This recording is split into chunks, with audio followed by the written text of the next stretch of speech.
시청자 여러분 안녕하십니까? 대구 경북 소식 전해드립니다.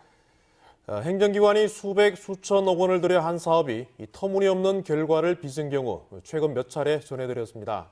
이번에는 군위군 삼국유사 테마파크입니다.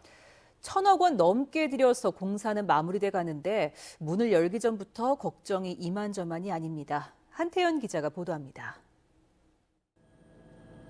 군위군 의흥면의 국제규격 축구장 100개 크기인 72만 제곱미터터에 자리 잡은 삼국유사 테마파크입니다. 공사는 대부분 마무리했습니다. 전시관과 교육시설, 승마 체험장, 오락시설, 숙박시설을 갖췄습니다. 국비 730억 원을 포함해 모두 1,200억 원의 세금이 들어갔습니다. 내년 1월부터 시범 운영에 들어가 오는 2020년 3월 일반인에게 공개할 예정인데 문을 열기도 전에 관람객 걱정을 하고 있습니다. 평균 입장료 10,000원에 한 해 67만 명 이상이 찾아야 겨우 적자를 면할 수 있습니다. 한 해 드는 필요 경비는 50억 원, 관리 인원 120명 인건비가 포함됐습니다. 한 50억 정도 용역중이라고 말씀했지 않습니까? 그렇기 때문에 그 금액을 아직까지 정확하게 픽스가 얼마다 그렇게. 군위군 1년 예산이라고 해봐야 3천억 원, 재정 자립도는 10%대에 불과합니다. 이미 삼국유사 테마파크 사업에 350억 원을 투입한 군위군의 입장에서는 매년 50억 원 이상의 운영비를 추가로 부담하는 것은 열악한 군 재정 상태를 감안했을 때 감당하기 어렵습니다. 경상북도는 다른 3대 문화권 사업과 연계해 운영 활성화를 위해 노력하겠지만 운영비 지원은 어렵다는 견해입니다. 모두의 그 사업은 그 사업 시행 주체가 시군입니다. 시군에서 다 자기들이 관리 운영 주체고 저희들이 도나 중앙부처는 사업 지원하는 그런 어떤 면에서 접근하고 있습니다.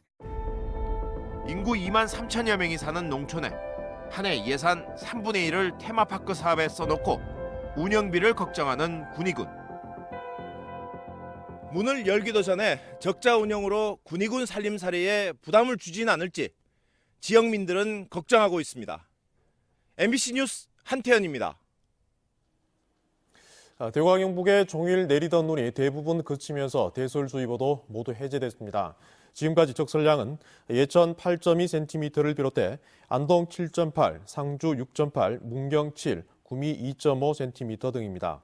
대구는 눈이 내리다 진눈깨비 형태로 바뀌면서 공식 적설량은 측정되지 않았습니다. 내일 아침 최저기온은 대구 영하 2도 등 영하 8도에서 영상 1도 분포로 대부분 영하권으로 떨어져 밤사이 도로가 얼 가능성도 높아 교통안전에 각별한 주의가 필요합니다. 오늘 눈이 내리면서 경북에서는 7곳군 한티제를 비롯해 5곳에서 지금까지 교통이 통제되고 있습니다.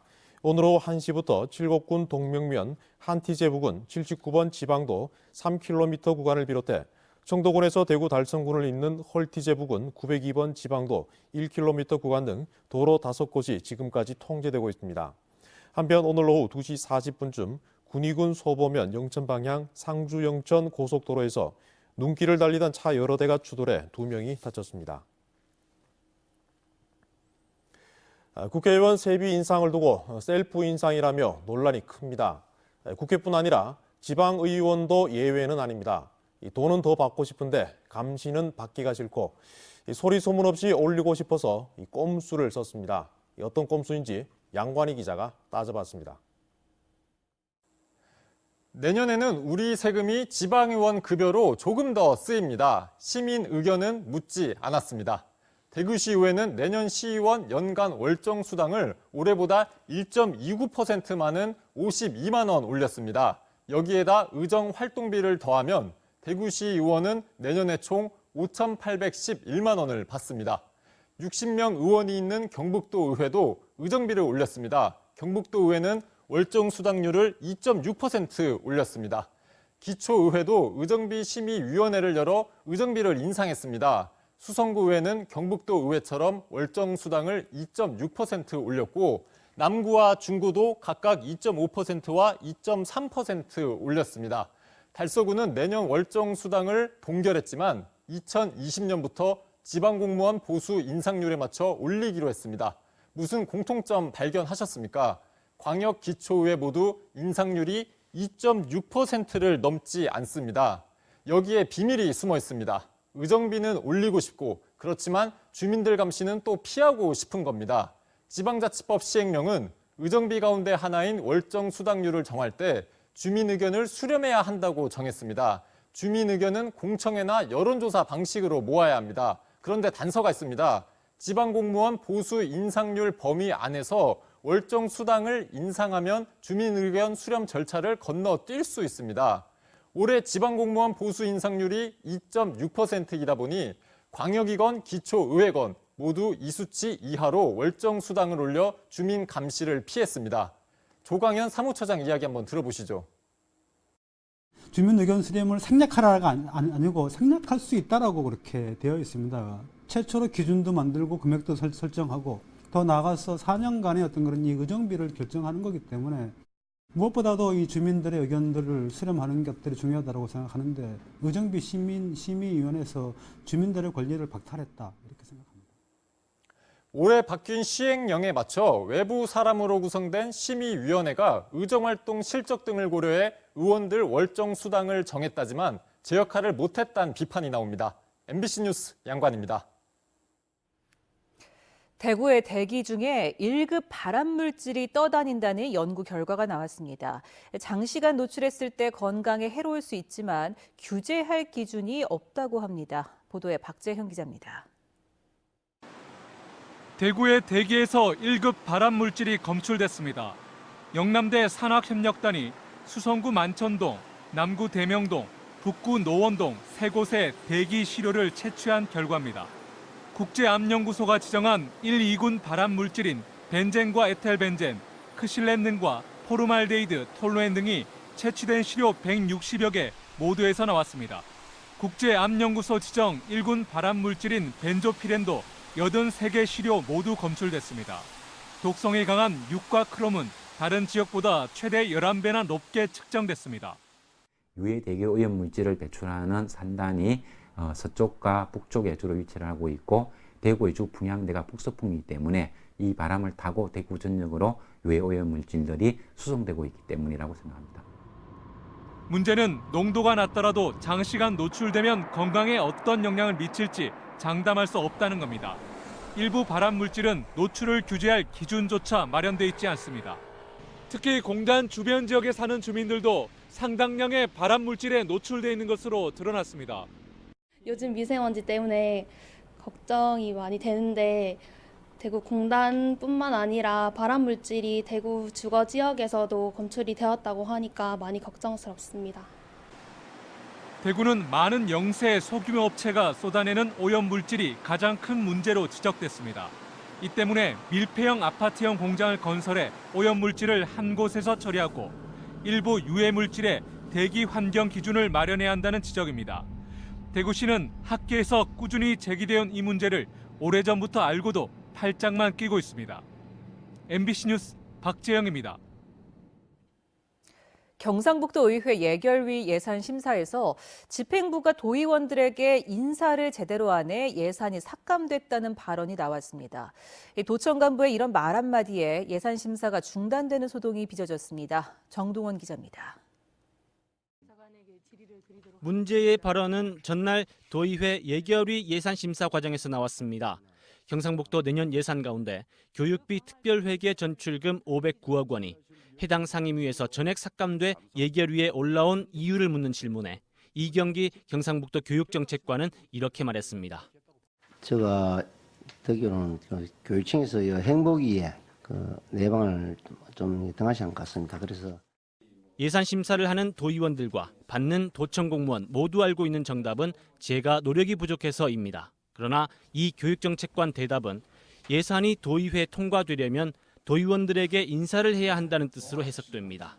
논란이 되자 이 교육정책관은 당일 예결위와 해당 상임위에 사과했지만 예결위는 의회 경시 발언이 심각하다고 보고 오늘 예산 심사를 중단하기도 했는데 윤종진 행정부지사가 예결위에 출석해 사과하고 차후 이 교육정책관을 인사조치한다는 선에서 일단락됐습니다.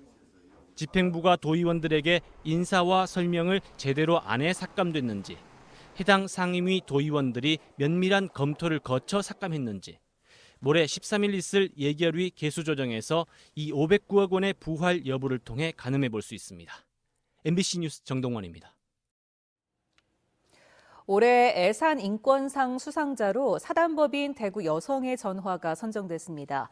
대구지방변호사회는 대구 여성의 전화가 지난 30여 년 동안 성폭력 피해자 인권 지원과 가정폭력 예방을 비롯해 여성 인권 보호에 힘쓴 공로로 수상자로 선정했다고 밝혔습니다.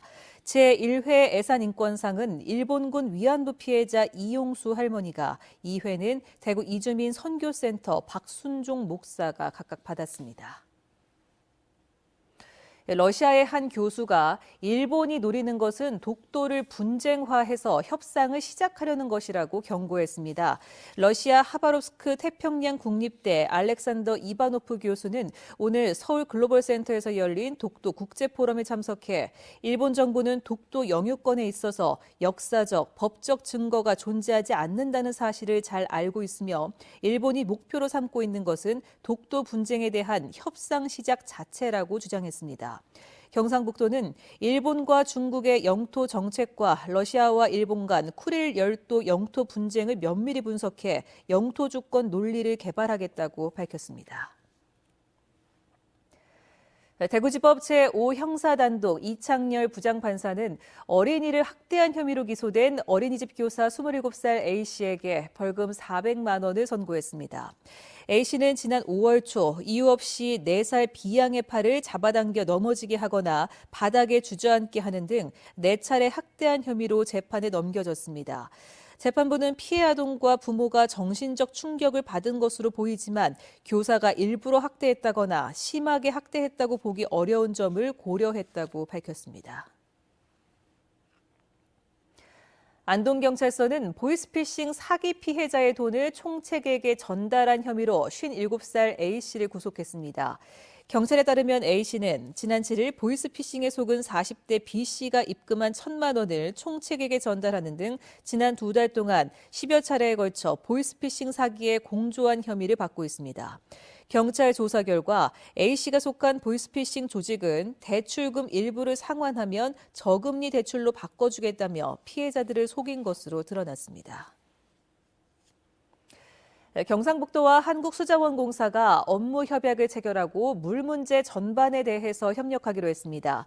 특히 지역 수자원 관리 계획 수립과 통합 물 관리 체계 구축, 재해 예방 분야에서 중점적으로 협력하기로 했습니다. 수자원공사는 현재 경북에서 운문댐 하천 정비 등 5개 수자원 건설 사업과 6개 수도 건설 사업을 진행 중이고 내년에는 봉화댐을 착공합니다.